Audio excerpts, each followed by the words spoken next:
High risk pregnancy हे 4 गटांमध्ये विभागले आहे। पहिले म्हणजे मातेला म्हणजे मॅटर्नल मेडिकल कंडिशन्स। जर आईला कुठलेही ह्यापैकी आजार असतील मेडिकल गरोदरपणाच्या आधीच तर ती प्रेग्नन्सी हाय रिस्क असते। उदाहरणार्थ जर तुम्हाला बीपी किंवा शुगर ह्याविषयी औषध चालू असेल किंवा तुम्हाला हृदयाचा आजार असेल किंवा किडनीचा कुठला त्रास असेल, तुमची आधीपासूनच ट्रीटमेंट चालू असेल किंवा तुम्हाला फिट येत असतील वारंवार म्हणजेच एपिलेप्सी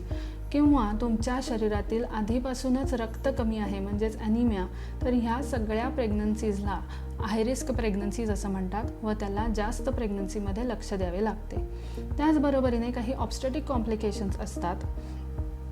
म्हणजेच आधीचे तुमचे 1, 2 किंवा 3 सीझर झालेले आहेत, आधी तुम्हाला प्रीटर्म किंवा प्रीमॅच्युअर डिलिव्हरी झालेली आहे किंवा आधीच्या खेपेला तुम्हाला पोटात